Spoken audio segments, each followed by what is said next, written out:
Hablaste de algo y me quedó resonando una palabra que utilizaste acerca de aborto, ¿no? Abortos espontáneos, como recién lo nombrábamos. Sí. En cuanto a estadísticas, ¿han aumentado en estos últimos tiempos los abortos espontáneos en embarazadas por el nivel de vida, por el estrés, por un montón de cosas? ¿Qué es lo que puede desencadenar que se produzca un aborto espontáneo? A ver, Quizás es muy general también la pregunta. En realidad, muchas cosas. En realidad, el aborto espontáneo obedece a múltiples causas. La mayoría son alteraciones genéticas que pasan desapercibidas, ¿sí?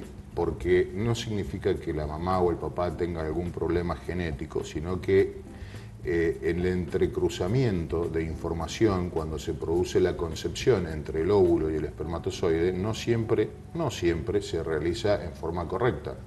Entonces se produce una anomalía genética que la naturaleza, como todos sabemos que es muy sabia, al detectar que hay un bebé o un embrión con alguna malformación genética, directamente produce el aborto y lo elimina, ¿sí? Después, bueno, hay otras causas que pueden contribuir, como alteraciones o patologías maternas, como mencioné recién, la trombofilia, síndrome de anticuerpo antifosfolipídico, diabetes, etcétera, etcétera.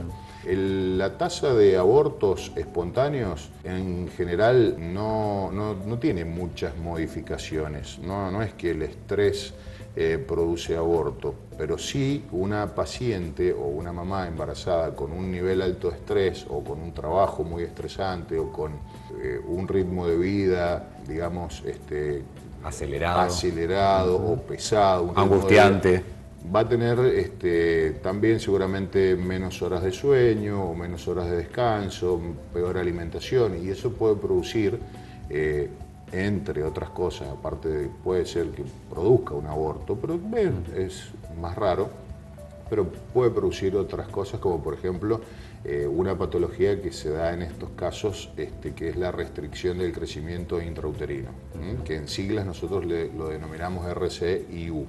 Y doctor, si hablamos de la otra clase de abortos, de los abortos que ya son como consensuados de una mamá que no quiera seguir con un embarazo, está muy en el tapete en nuestro país este tema, y estamos siendo focos también a nivel mundial también, porque se está tratando. ¿Qué consecuencias puede traer en una mujer quizás ingerir alguna pastilla abortiva? Hablamos de misoprostol, quizás. Sí, misoprostol, bien. Misoprostol, sí. Bueno, a ver, en realidad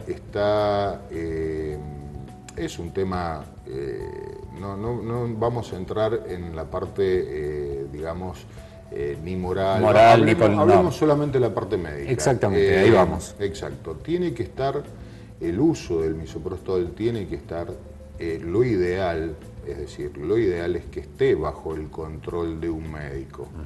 ¿Por qué? Porque el misoprostol puede producir consecuencias importantes y graves para la mujer, que una de las más importantes es la hemorragia.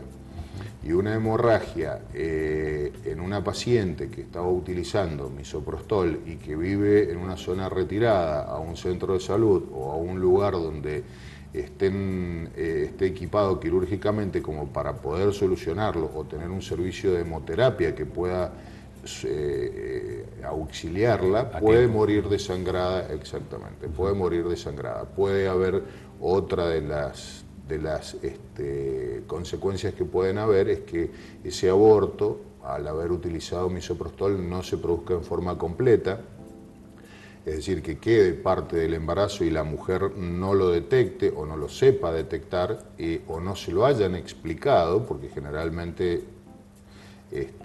o lo hace en forma autónoma o por ahí lo clandestina, hace exacto, sin conocimiento quizás hasta de la familia muy cercana, ¿no? Exactamente. De todos modos, hay una agrupación acá en Neuquén que brinda la información, incluso en un tríptico yo lo he visto y todo, y da las pautas de alarma y todo eso, pero por diversos motivos puede que la mujer no acuda a tiempo o no acuda, y bueno, entre las más importantes la hemorragia y las infecciones, que pueden terminar hasta en la muerte materna. ¿Infecciones estamos hablando si no se eliminó totalmente el feto? Exacto. No el feto o el embrioncito, el embrión, el embarazo en sí, porque el embarazo no es solamente el embrión, sino que está el corión, lo que va a formar la futura placenta, depende por supuesto de la edad gestacional, pero y está también el cordón umbilical que se forma y las membranas. Entonces el aborto a veces se produce en forma completa, que no hay ningún riesgo, no hay absolutamente más nada para hacer, se produjo un aborto completo, pero si fuera un aborto incompleto, que es muy probable, de hecho, muchos de los abortos provocados o espontáneos son incompletos, entonces bueno, ahí sí tiene que intervenir un médico para eliminar ese resto de embarazo y que la paciente no corra riesgos.